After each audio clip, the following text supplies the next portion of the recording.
사탄의 속임. 이사야 49장 15절입니다. 여인이 어찌 그 젖먹는 자식을 잊겠으며 자기 태에서 난 아들을 긍휼히 여기지 않겠느냐.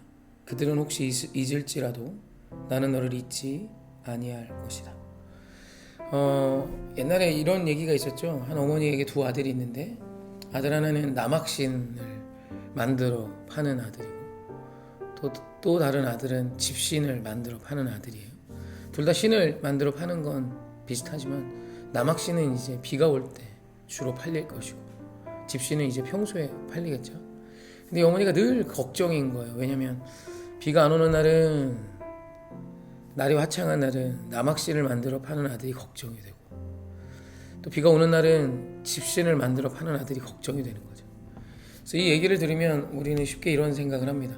반대로 생각의 전환을 해서 비 오는 날은 남학신을 만들어 파는 아들을 생각하며 기뻐하고 날이 좋은 날은 집신을 만들어 파는 아들을 생각하며 좋아하면 되지 않냐 라고 말을 하는데, 사실 아이를 낳아서 키워보면 절대로 그렇지 않죠. 사실 그건 안 됩니다. 왜냐면 저도 목회를 하고 아이들을 키우지만 어려운 중에 있는 정도가 더 먼저 생각이 나고 약한 자식이 더 많이 마음에 끌림이 됩니다. 그래서 그를 위해 더 신경도 쓰게 되고 그를 위해 더 기도도 하게 되고 그 약함 중에 있는 자로 인해 내 마음이 아플지라도 그 아픔 때문에 부르짖기도 하는 것이죠. 사실 이것이 긍휼입니다. 우리 하나님께서 죄인인 우리를 생각하며 아파하시죠.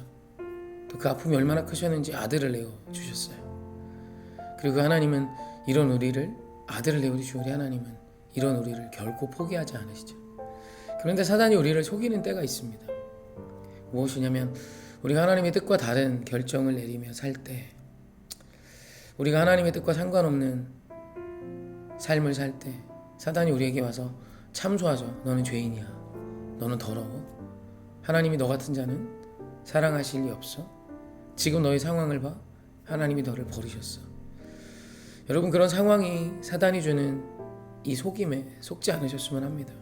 인간도 자식의 연약함을 기억하며 걱정하고 그를 위해 기도해요. 우리 하나님은 이미 우리를 위하여 아들을 내어주신 분이십니다. 우리가 어떤 상황이 있다 할지라도 우리 하나님께서는 여러분을 응원하고 계시고 여러분 곁에 여러분이 옳은 길을 걷기를 기다리고 계세요. 그리고 하나님은 그와 같은 일을 이루시기 위해 또 열심으로 일하고 계십니다. 그래서 우리가 분명히 기억해야 하는 것은 내가 어떤 모습에 있건 우리 하나님이 나를 사랑하신다라는 사실입니다. 이 사실을 우리가 기억하며 이 하루를 좀 힘있게 승리하셨으면 좋겠습니다. 하나님은 당신을 사랑합니다. 이 뻔한 이야기, 늘 들었던 이 이야기를 우리 잊지 말고 기억합시다. 사랑합니다.